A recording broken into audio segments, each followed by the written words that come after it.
বিসমিল্লাহির রহমানির রহিম।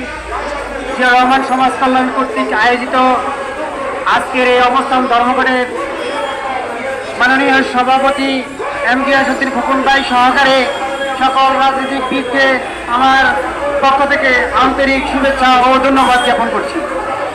সর্বপ্রথম আজকের এই দিনে আমি স্মরণ করতে চাই যাদের বিনিময়ে, যাদের আত্মত্যাগের মাধ্যমে আমরা নতুন একটি স্বাধীনতা পেয়েছি।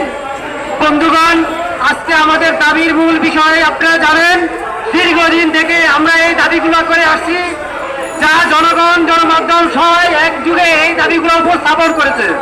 শেখ হাসিনার ক্ষমতায় আসার পর সর্বপ্রথম এদেশের সন্তান, এদেশের বীর, এদেশের মূল্যবান সম্পদ 57 জন সেনাবাহিনীকে নৃশংস খুন করে তার ক্ষমতাকে দীর্ঘায়িত করার দীর্ঘ পরিকল্পনা করেছিল। আপনারা জানেন, এরপরে সে শাপলা চত্বরে 2013 সালে এদেশের আইন সমাজকে নৃশংসভাবে খুন করেছিল। এর মধ্যেও তার সহিংসতা শেষ হয় নাই। তিনি এদেশের সকল রাজনীতিবিদকে গণতন্ত্র থেকে সম্পূর্ণরূপে বিতাড়িত করার বহুত পরিচালনা করেছিলেন।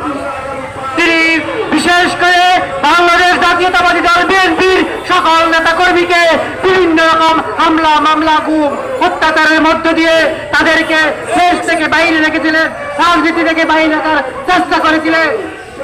এই সমস্ত খুনের আমরা বিচার চাই। এই বিচার ওনাকে আন্তর্জাতিক আদালতে মামলার মাধ্যমে ফাঁসির মাধ্যমে আমরা ওনার বিচার চাই। সংগ্রামী ভাইরা, শেখ হাসিনার পতন হয়েছে এইটা যেমন নিশ্চিত, এর মাঝামাঝি ওর যত শিকড় বাকড় এই দেশে এখনো আছে, তাদেরকে চিহ্নিত করে তাদেরকে উপযুক্ত বিচারের আওতায় আনার আহ্বান জানিয়ে আমি আমার বক্তৃতা এখানে শেষ করছি। আল্লাহ হাফেজ। বাংলাদেশ জিন্দাবাদ, তারেক রহমান জিন্দাবাদ, বেগম খালেদা জিয়া জিন্দাবাদ, জিয়া রহমান সমাজ কল্যাণ পরিষদ জিন্দাবাদ। আল্লাহ হাফেজ। আসসালামু আলাইকুম।